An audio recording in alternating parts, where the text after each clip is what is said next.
TV channel, তার একজন বিশিষ্ট সাংবাদিক সুমন দে, তাকেও কিন্তু নোটিশ পাঠানো হয়েছে এবং তাকে থানায় ডেকে পাঠানো হয়েছে। এ বিষয়ে কি বলবেন? দেখুন, মানুষ যখন ক্ষমতার দম্ভে অন্ধ হয়ে যায় তখন মানুষ ঠিক করছে ভুল করছে সেটা মানুষ সে বোধ থাকে না। আপনি যদি ইতিহাস পড়েন দেখবেন যখন হিটলার তার একদম মানে চরম সময়ে ছিলেন, চরম ক্ষমতাবান হিটলার, তখন কিন্তু লাখ লাখ ইহুদিদের সাথে প্রচুর সংবাদকর্মী, সংবাদ মাধ্যমের যে যারা এই হিটলারের বিরুদ্ধে খবর দেখানো, বা তখন তো দেখানো না, তখন লিখতেন, লেখার সাহস করেছিলেন, তাদের কিন্তু হিটলার মেরে ফেলেছিল। তাদের অনেককে খুঁজে পাওয়া যায়নি। কিন্তু হিটলারের পরিণতি কি হলো, আর আজকে সংবাদ মাধ্যম কোথায় দাঁড়িয়ে? সুতরাং আমি তো প্রথমত সুমনদাকে এইভাবে যে হ্যারাস করার প্রক্রিয়া চলছে তার কড়া নিন্দা করছি। সুমনদা খালি দেশ মানে দেশ তথা পশ্চিমবঙ্গের অন্যতম সাংবাদিক নন, অত্যন্ত পরিচিত মুখ, এবং নির্ভীকভাবে সংবাদকে তুলে ধরার জন্যে উনি যথেষ্ট পপুলারও বটে। আজকে মানুষের যখন বোধ বুদ্ধি লোপ পায়, মানুষ যখন ক্ষমতার মোহে অন্ধ হয়ে যায়, তখন মানুষের কর্মজ্ঞান ঠিক থাকে না, কি করছি সেটা ঠিক থাকে না, আমি যেটা করছি সেটাই ঠিক। কিন্তু মাননীয়ার এটা জেনে রাখা উচিত যে সংবাদ মাধ্যমের কণ্ঠরোধ কোনোদিন কেউ করতে পারেনি, উনিও পারবেন না, আগামী দিনেও পারবেন না। এমার্জেন্সির সময় তো সংবাদ মাধ্যমকে স্ক্রিনিং করা হতো, কি খবর দেখানো হবে কি খবর দেখানো হবে না সেটা শাসক দল ঠিক করে দিতেন। উনিও তো ওই ঘরানা থেকেই এসছেন, উনিও তো রাজীব গান্ধী সঞ্জয় গান্ধীরকে নিজের গুরু মানেন। তো সুতরাং উনি ভাবছেন যে তাহলে আমিও এখানে এমার্জেন্সি, অঘোষিত এমার্জেন্সি চালিয়ে যাই। তো সুতরাং এটা ধ্বংসের শুরু। সৌরভদা, একটা বিষয়ে আমরা দেখে এসেছি যে খুব বিখ্যাত কোনো বলিউড আর্টিস্ট বা টলিউড ফিল্ম স্টার, এদের নামে ফ্যান ক্লাব তৈরি হয়, যেমন জিৎ ফ্যান ক্লাব, দেব ফ্যান ক্লাব, বা ধরুন শাহরুখ খান ফ্যান ক্লাব। কিন্তু কখনো শুনেছেন যে শাহজাহানের নামেও ফ্যান ক্লাব তৈরি হয়? না, এরকম কিন্তু তৈরি হয়েছে যে শাহজাহান ফ্যান ক্লাব, কিন্তু অথচ আমাদের রাজ্যে যে বিখ্যাত ফুটবলার পিকে বা চুনি গোস্বামী, এদের নামে কিন্তু কোনো ফ্যান ক্লাব নেই। কিন্তু শাহজাহানের মতো একটি ক্রিমিনাল, তার নামে কিন্তু একটা বেশ বড়সড় ফ্যান ক্লাব। আমি আরেকটু সংশোধন করে দিচ্ছি, আজকাল রাজনৈতিক নেতাদের নামেও ফ্যান ক্লাব হয়, অমুক দাদার ফ্যান, অমুক দিদির ফ্যান, এটাও ফ্যান ক্লাব হয়। সুতরাং এটা হচ্ছে ওই আপনি যেটা বললেন, এটা হচ্ছে বলিউড, হলিউড, টলিউড, এগুলো সিনেমার প্রভাব।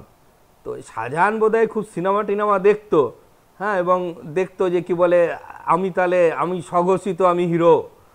মনে হয় না মানুষ যখন ক্ষমতার দম্ভে আস্ফালন করে তখন মানুষ নিজেকে হিরোর আসনে বসিয়ে দেয়। তো সুতরাং এই যে ফ্যান ক্লাব তৈরি হয়েছে, এটা হচ্ছে ক্ষমতা জাহির করার একটা মাধ্যম, যে দেখো আমার পেছনে কত লোক আছে, আমার বিরুদ্ধে তুমি যদি আওয়াজ তোলো তাহলে তুমি শেষ হয়ে যাবে।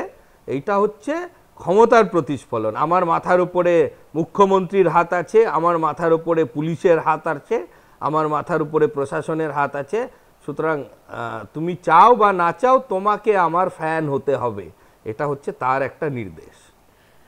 সৌরভদা, এই যে ডিজি রাজীব কুমারকে আমরা দুদিন আগে দেখলাম, তিনি সন্দেশখালিতে গেছেন এবং বিভিন্ন সংবাদ মাধ্যমে দেখানো হয়েছে যে তিনি চোখে রোদ চশমা পরে বেশ হিরোর মতো সেখানে সবকিছু তদন্ত করে দেখছেন, এবং তিনি এটাও ঘোষণা করেছিলেন যে যারা যারা আইন ভঙ্গ করেছে তাদেরকে গ্রেফতার করা হবে। সেখানে দাঁড়িয়ে শাহজাহান 50 দিন হয়ে গেল, তাকে গ্রেফতার করা যায়নি। এবং সন্দেশখালিতে যে তার মানে উপস্থিতি নিয়ে যে সেটা সাধারণ মানুষ খুব একটা ভালো নজরে দেখেনি, সেটাও উনি বুঝতে পেরেছেন হয়তো, তার কারণ উনি সন্দেশখালি থেকে ফিরে সরাসরি নবান্নে চলে গেলেন। এই বিষয়টাকে আপনি কিভাবে দেখছেন? আচ্ছা, আমি একটা জিনিস প্রশ্ন করতে চাই, আমার ঠিক জানা নেই তাই, রাজীব কুমারের এগেনস্টে কি সারদার যা যা চার্জ ছিল সেগুলো কি ড্রপ হয়ে গেছে? না, এটা এখনো স্টিল বিচারাধীন। যদি বিচারাধীন হন তাহলে তো উনি অ্যাকিউজড। তো সুতরাং একটা অ্যাকিউজড কি বললো না বললো সেটা কোথায় যায়? সে আগে মানুষের কাছে তার আপনি জাস্টিফিকেশন দিন যে ভাই আমাকে ওখানে ভুল করে ফ্রেম করা হয়েছিল, আমি সারদা মামলায় দূর দূর থেকে আমার কোনো রোল ছিল না। উনি কি বড় গলায় দাঁড়িয়ে বলতে পারবেন? যেদিন বলতে পারবেন সেদিন মানুষের ওর কথার উপরে বিশ্বাসযোগ্যতা জন্মাবে। আর যদি না বলতে পারেন তাহলে এত বড় বড় কথা বলার কোনো নৈতিক অধিকার নেই। ওনাকে এখন মমতা ব্যানার্জি ডিজি বানিয়ে দিয়েছেন। উনিও ভাবছেন যে আমিও সেই ক্ষমতার বলে বলিয়ান, আমি যা খুশি করতে পারি, সাংবাদিকদের অ্যারেস্ট করতে পারি, বিরোধী রাজনৈতিক দলের কর্মীদের জেলে ঢুকিয়ে দিতে পারি মিথ্যে মামলা দিয়ে। কিন্তু যেটা কথা হচ্ছে, রাজীব কুমার কি বলল তার কথা বাংলার মানুষ বিশ্বাস করে না। আগে উনি বলুন যে সারদা মামলায় আমার কোনো রোল নেই, আমাকে মিথ্যেভাবে ওখানে জড়ানো হয়েছিল। যেদিন বলতে পারবেন সেদিন এর কথা মানুষ বিশ্বাস করবে, নচেত তো সবাই নিজের মনের কথা বলছে। ওই যে বলে না ভয়ে ভক্তি, মানে মানুষের মনে ভয় আছে বলে হয়তো সামনে এসে বলছে না। আজকে ভয়টা বেরিয়ে গেলে হয়তো দেখবেন রাজীব কুমারের বিরুদ্ধেও কোনোদিন লোকে রাস্তায় নেমে যাবে, কারণ দোষীদের তো আড়াল করার চেষ্টা উনি করছেন। দ্বিতীয় নম্বর খুব ইম্পর্টেন্ট যেটা আপনি বললেন যে ওখান থেকে সোজা নবান্নতে কেন চলে এলো, দুটো জিনিস হতে পারে। দেখুন, এক নম্বর, তিনি এবং তার এন্টায়ার পুলিশ ফোর্স শাহজাহানকে খুঁজে পায়নি। তাহলে রাজ্য পুলিশের ডিজি হিসেবে এই ব্যর্থতার দায় তার দায় তাকেই নিতে হবে। উনি এত বড় বড় কথা শুরুর দিন থেকে বলেছিলেন একজন দোষীও মুক্তি পাবে না। তাহলে উনি বলুন শাহজাহান দোষী না। গ্রামের এতগুলো মহিলা মিথ্যে কথা বলছে, আপনারা মিথ্যে কথা বলছেন, বিরোধী দল মিথ্যে কথা বলছে। সৌরভদা, এখানে একটু আপনাকে একটু থামালাম, সেটা হচ্ছে যে উনি বলবার কে? কারণ যেখানে বিধানসভায় দাঁড়িয়ে মুখ্যমন্ত্রী তথা পুলিশ মন্ত্রী তিনি ক্লিন চিট দিয়ে দেন শাহজাহানকে ভালো ছেলে বলে এবং নির্দোষ বলে, সেক্ষেত্রে উনি একজন ডিজি হয়ে উনি কি করে শাহজাহানকে দোষী বলতে পারেন? তার ঘাড়ে কটা মুন্ডু আছে। ডিজি ওয়েস্ট বেঙ্গল পুলিশ কি কোনো রাজনৈতিক দলের বা মুখ্যমন্ত্রীর ব্যক্তিগত রিক্রুট? একটা ডিরেক্টর জেনারেল অফ পুলিশ একটা স্টেটের, তাকে অনেকগুলো রিক্রুটমেন্ট প্রসেসের মধ্যে দিয়ে আসতে হয় এবং উনি ভারত সরকারের একজন উচ্চপদস্থ কর্মচারী। এবং যখন উনি ডিজি হয়েছেন তাকে একটা মন্ত্রগুপ্তির শপথও নিতে হয়েছে যে উনি দল মত নির্বিশেষে উনি ইন্ডিপেন্ডেন্টলি ন্যায় করবেন। তাহলে মুখ্যমন্ত্রী, ধরে নিলাম মুখ্যমন্ত্রী সেখানে রাজনৈতিক বক্তব্য রেখেছেন, শাহজাহানকে ক্লিন চিট দিয়েছেন, তাতে কি ডিজির দায়িত্বটা কমে যায়? আর যদি উনি মুখ্যমন্ত্রীর দলদাস বৃত্তি করবেন তাহলে কালকে উর্দিটা ছেড়ে উনি গিয়ে তৃণমূল কংগ্রেস জয়েন করুন। অতীতেও আমরা দেখেছি অনেক আমলারা চাকরি ছেড়ে বা রিটায়ারমেন্টের পরে রাজনৈতিক দলের টিকিটে ভোটে দাঁড়িয়েছে, তো উনি সেটা করুন। কিন্তু এই চেয়ারে থেকে যদি মুখ্যমন্ত্রী কোনো ভুলও বলে থাকে সেটা সংশোধন করার দায়িত্ব কিন্তু রাজ্য পুলিশের ডিরেক্টর জেনারেলের।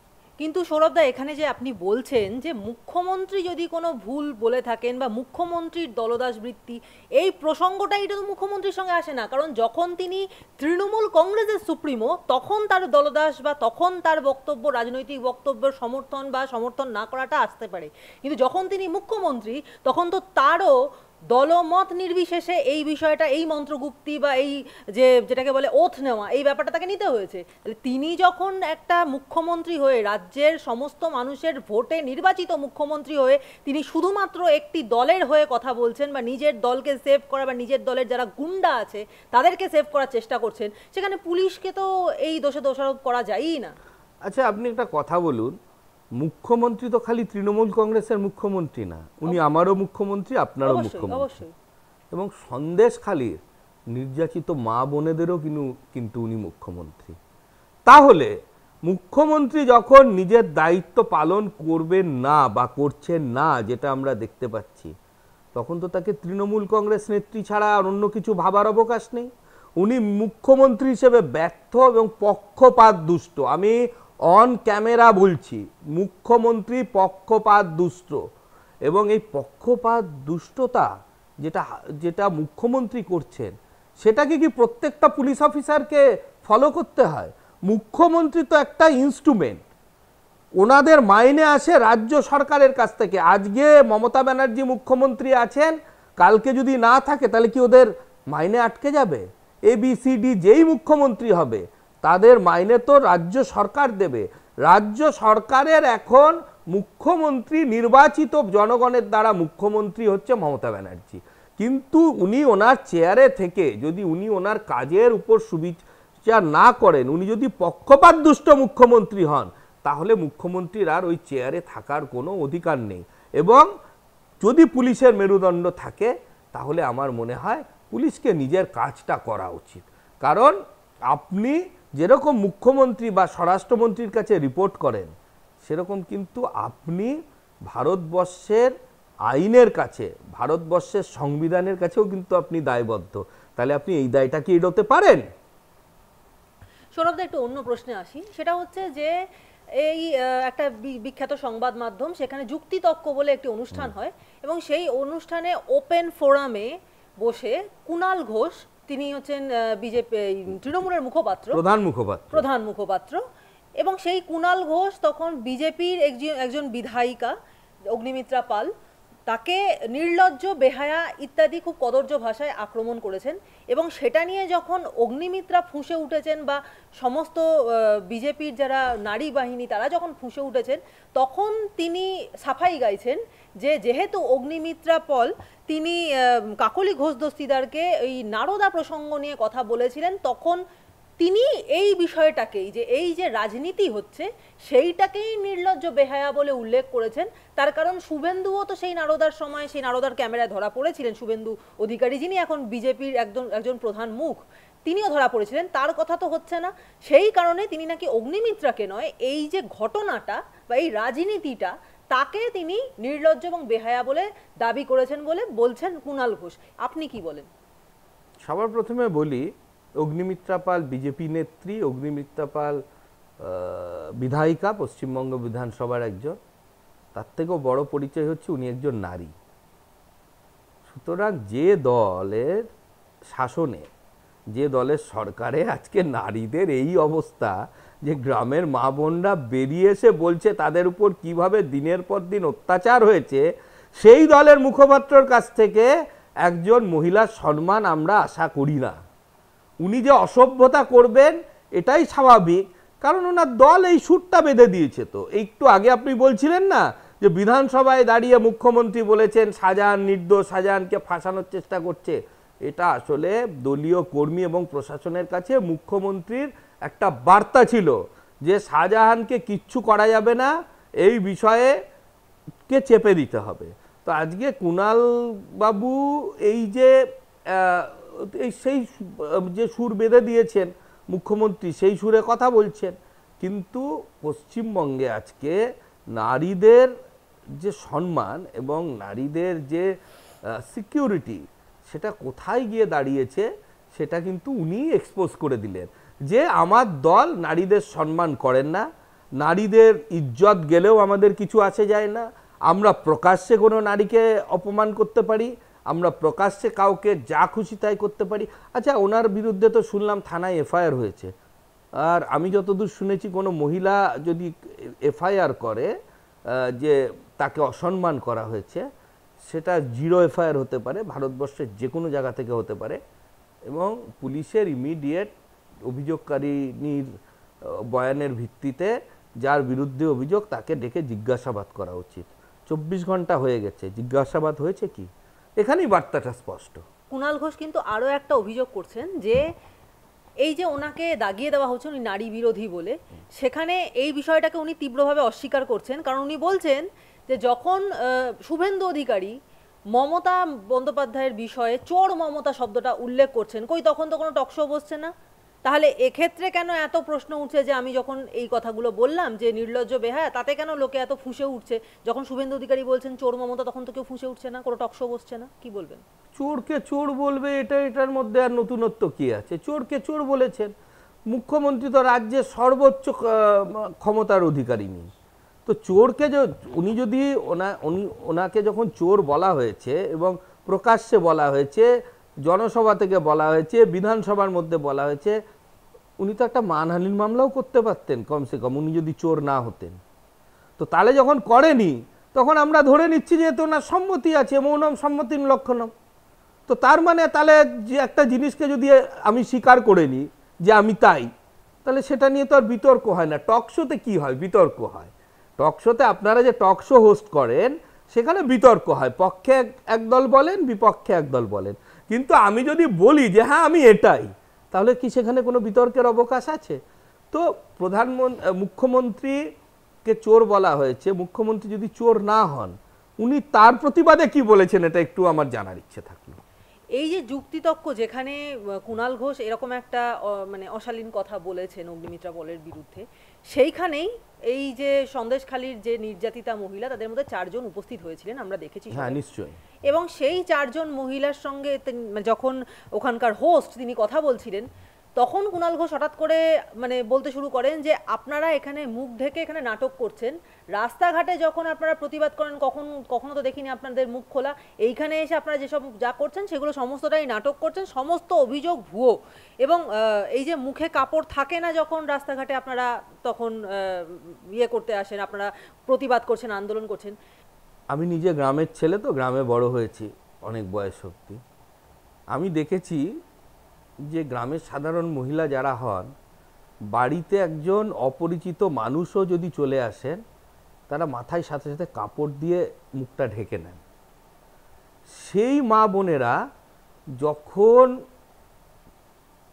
ক্যামেরার সামনে, টিভির সামনে এসে বলছেন যে তাদের উপরে অত্যাচার হয়েছে, তাদের উপরে মানে উৎপীড়ন হয়েছে, তাদের ভোগ করা হয়েছে দিনের পর দিন, তারপরেও এই ধরনের কথা বলতে যদি মানুষ হয়, কারোর লজ্জা করে না? এবং আমি কুর্নিশ করব ওই 4 মহিলা যে এসছিলেন, তারপরে যে জবাবটা ওনাকে দিয়েছিলেন ওখানে, যে আমাদের সিকিউরিটি আপনি নেবেন, তাহলে আমরা এক্ষুনি ক্যামেরার সামনে মুখ খুলে দাঁড়িয়ে যাচ্ছি। আমাদের সিকিউরিটি নেবেন মানে কতটা তাৎপর্যপূর্ণ কথা, যে আমাদের উপরে অত্যাচার হয়েছে, নিপীড়ন হয়েছে, লোক লজ্জার ভয়ে ছেড়ে আমি নিজেকে সামনে আনতেও প্রস্তুত, কেন অন্যদের উপরে যাতে না হয়, আমার বাকি পরিবারের সদস্যদের যাতে বাঁচাতে পারি, আমার গ্রামের বাকি মা বোনেদের যাতে বাঁচাতে পারি। এর থেকে বড় থাপ্পড় কি আর কিছু হয়? আমাকে কি আর জবাব দিতে হবে? ওই মহিলা ওই দিন মুখে এত বড় থাপ্পড় মেরে গেছেন, তারপরেও যদি কারুর লজ্জা না হয়, তাহলে তার গায়ে মানুষের চামড়া নেই। এই যে সন্দেশখালীর মানে যে ঘটনাগুলো ঘটছে, তা নিয়ে কিন্তু মুখ্যমন্ত্রী বারবার বলছেন যে সমস্ত সাজানো ঘটনা, এবং যারা বলছেন তারা কেউ সন্দেশখালীর মানুষ নন, তারা বহিরাগত। সেখানে দাঁড়িয়ে আমরা টিভির পর্দায় দেখতে পেয়েছি যে তারা নিজেদের আধার কার্ড তুলে দেখাচ্ছেন যে মুখ্যমন্ত্রী আপনি দেখুন যে আমরা এখানকার না বহিরাগত, এবং তারা বারবার রিকোয়েস্ট করছেন যে আপনি একবার সন্দেশখালীতে আসুন, এসে দেখে যান এখানে কি পরিস্থিতি। কিন্তু আশা বা সন্দেশখালীকে নিয়ে কোনো কথা বলা তো দূরস্থান, যেটা জানা যাচ্ছে যে মুখ্যমন্ত্রী এখন দিদি নাম্বার মানে শুটিংয়ে ব্যস্ত, এবং এর জন্য তিনি ডুমরজলা স্টেডিয়ামে তার জন্য আলাদা সেট তৈরি করা ছিল, সেখানে গিয়ে তিনি শুটিং সেরে এসছেন। কি বলবেন যে রাজ্যে যখন মা বোনেদের মানে এই রকমই যাদের দিদি নাম্বার মানে আমরা যা গল্প শুনি যে তাদের বিভিন্ন মহিলা তাদের সংগ্রামের গল্প, সেখানে সন্দেশখালীতেও কিছু মা বোন তারা সংগ্রাম করছেন, সেই সংগ্রামকে পুরোপুরি মানে চোখের বাইরে রেখে তিনি শুটিং করতে ব্যস্ত, কি বলবেন? আমি একটা কথা বলি, এই সরকার তো আর বেশি দিন নেই। ভারতীয় জনতা পার্টির সরকার যেদিন আসবে, সেদিনকে আমরা জি কর্তৃপক্ষকে একটা অনুরোধ করব, এই মহিলাদের নিয়ে দিদি নম্বর 1 করতে। এরাই আসল দিদি নম্বর 1, রুখে দাঁড়িয়েছে। তাদের মধ্যে হয়তো প্রথাগত শিক্ষা নেই, তাদের মধ্যে হয়তো শহরের সোকল সফিস্টিকেশন নেই, কিন্তু যে সংগ্রামটা ওরা এখানে করে দেখিয়ে দিলেন না, যে আসল দিদি নম্বর 1 কারা পশ্চিমবঙ্গের, সেটা কিন্তু পশ্চিমবঙ্গের জনতা বুঝে গেছেন। এবং দিদি নম্বর 1 কিন্তু এই দিদিরা, এই মায় বোনেরা, এই দিদিরা। আর মুখ্যমন্ত্রীর কাছে এর থেকে আর মানে কত আপনি নির্লজ্জ হতে পারেন দিদি? গ্রামের মহিলারা বলছেন আপনি আসুন, এসে দেখে যান আমরা এই গ্রামের বাসিন্দা কিনা, আমাদের আধার কার্ড চেক করুন, আমাদের রেশন কার্ড চেক করুন। আপনি রাজ্যের মুখ্যমন্ত্রী এবং আপনি একজন মহিলা, আপনার তো সবার আগে ওখানে যাওয়ার উচিত ছিল। এটুকু সৎসাহস নেই একজন গ্রামের একদম খেটে খাওয়া তুচ্ছ মানে সকল তুচ্ছ মহিলা, হ্যাঁ, যিনি হয়তো কোনোদিন শহরে আসেন না, ওখানে থাকেন, আজকে তিনি দাঁড়িয়ে বলছেন আপনি এসে দেখে যান। আপনি এদের মুখ্যমন্ত্রী না? আপনি এদের মুখ্যমন্ত্রী না? আপনি এদের প্রতিনিধি না? আপনার সৎসাহস নেই এদের সামনে গিয়ে জানানোর? তাহলে এদের সামনে গিয়ে দাঁড়ানোর সৎসাহস যদি না থাকে, ওই চেয়ারে বসার আপনার কোনো অধিকার নেই। আপনি নিজে না ছাড়লে আমরা আপনাকে টেনে নামিয়ে দেব। ভাষা দিবসের মঞ্চ থেকে মুখ্যমন্ত্রী মমতা বন্দ্যোপাধ্যায় বার্তা দিলেন যে বাংলাই আশা, বাংলাই ভরসা এবং বাংলাই ভবিষ্যতে পথ দেখাবে। কি বলবেন এই বিষয়ে? ভবিষ্যতের পথটা কোন দিকে যাবে? ভবিষ্যতের পথটা কি উনি এইভাবে দেখাবেন যে বাংলার একটি গ্রামে কলকাতা শহর থেকে ঢিলছোড়া দূরত্বে 10 বছর ধরে গ্রামের মেয়েদের পণ্যের মতো ব্যবহার করা হয়েছে, সারা দেশে 1 নম্বরে, এটা আর কোথাও তো হয়নি। এটা আপনি কি পথ দেখাবেন যে কি করে বেকার ছেলেদের সমাজ বিরোধী বানানো হয়? আপনি এটাতে পথ দেখাবেন? আপনি পথ দেখাবেন একের পর এক শিল্প কি করে বাংলা থেকে তাড়িয়ে দেওয়া যায়? পথ দেখাবেন একের পর এক শিল্পপতিকে, যখন আপনি ক্ষমতায় এসেছিলেন, যারা আপনার ন্যূনতম বিরোধিতা করেছিল, সেই সমস্ত শিল্পপতিরা যারা হাজার হাজার মানুষের এখানে কর্মসংস্থান করতেন, মিথ্যে মামলা দিয়ে তাদের জেলে ভরেছিলেন, আপনি কি এটাতে পথ দেখাবেন? বাংলা কিসে? বাংলা মমতা ব্যানার্জি কেন, বাংলা কারুর পৈতৃক সম্পত্তি নয়। বাঙালি অত্যন্ত ধৈর্যশীল জাতি, ধৈর্যের পরীক্ষা নিচ্ছেন মুখ্যমন্ত্রী। কিন্তু একবার যেভাবে 34 বছর পরে বামদের যেভাবে ছুঁড়ে ফেলেছিলেন, তাদের খুঁজে পাওয়া যাচ্ছে না। আর আপনি যেদিন ক্ষমতার থেকে যাবেন, আপনার পার্টিটাই উঠে যাবে। এটাই হচ্ছে বাংলার বৈশিষ্ট্য। ধৈর্যের বাঁধ যখন ভাঙে, তখন সেই স্রোতে আপনাকে কালের গড্ডালিকায় ফেলে দেয়। সুতরাং তৈরি থাকুন। সৌরভদা, একটা শেষ প্রশ্ন করব, সেটা হচ্ছে যে এই যে সন্দেশখালি নিয়ে এত তোলপাড় চলছে, সংবাদ মাধ্যমের সমস্ত প্রতিনিধিরা, আমরা প্রত্যেকে বিধে ফেলছি বুদ্ধিজীবীদের যে আপনারা কেন মুখ বন্ধ করে আছেন, আপনারা কিছু বলুন। এত কিছু শোনার পরেও তারা মুখ খোলেননি, কিন্তু ভাষা দিবসের মঞ্চে তাদের সকলকে উপস্থিত হতে দেখা গেল এবং সেখানে দাঁড়িয়ে তারা একটা বাক্য মানে খরচ করলেন না সন্দেশখালীর মা বোনেদের প্রসঙ্গে। উপরন্তু তারা ঢালাও প্রশংসা করলেন মুখ্যমন্ত্রীর এবং বললেন যে মুখ্যমন্ত্রী মমতা বন্দ্যোপাধ্যায়ের বাংলায় তারা নাকি খুব ভালো আছেন, শান্তিতে আছেন। কি বলবেন এই বিষয়ে? এরা ধান্দাজীবী, বুদ্ধিজীবী না, এরা ধান্দাজীবী। কারণ বুদ্ধিজীবী আমি কাকে বলবো? যে বুদ্ধিকে জীবিকা করে চলে। তো আপনার বুদ্ধির যদি এই নমুনা হয়, তাহলে আপনি বুদ্ধিজীবী নন, আপনি ধান্দাজীবী। যেখানে ধান্দা আছে আপনি সেখানে যান। আমি চ্যালেঞ্জ করে বলছি, ওই মঞ্চে যে কজন ছিলেন সোকল কোট আনকোট বুদ্ধিজীবী, আপনারা যাদের বুদ্ধিজীবী বলছেন, প্রত্যেকে প্রত্যক্ষ বা পরোক্ষভাবে শাসক দলের থেকে কিছু না কিছু সুবিধা নিয়ে থাকে। প্রত্যেকে, একজন বাকি নেই। হয় অতীতে নিয়েছেন, না হলে বর্তমানে নিচ্ছেন। আর যদি তার কিছু বাকি থেকে যায়, তাহলে ভবিষ্যতের আশায় আছে। লজ্জা করে না আপনাদের? আপনারা বলে বাংলা সংস্কৃতিক ধারক বাহক, একবার যেতে পারলেন না ওখানে? আরে যেতে পাওয়া ঠিক আছে, ওখানে যেতে অনেক কষ্ট হয় আপনাদের। ভালো রাস্তা নেই, নদী পেরিয়ে যেতে হয়, এসি ফেসি নেই, ভালো টয়লেট নেই। তা আপনারা তো কলকাতায়ও একটা প্রতিবাদ মিছিল বের করতে পারতেন। মোমবাতি বিক্রি করে কালো চশমা কেনে, ঠুলি কিনে চোখে পড়ে আছেন, কথায় কথায় মোমবাতি মিছিল বের করেন। একটা সোশ্যাল মিডিয়া পোস্ট আছে কারু, একটা সংবাদ মাধ্যমে মন্তব্য আছে, সবাই বিক্রি হয়ে গেলেন।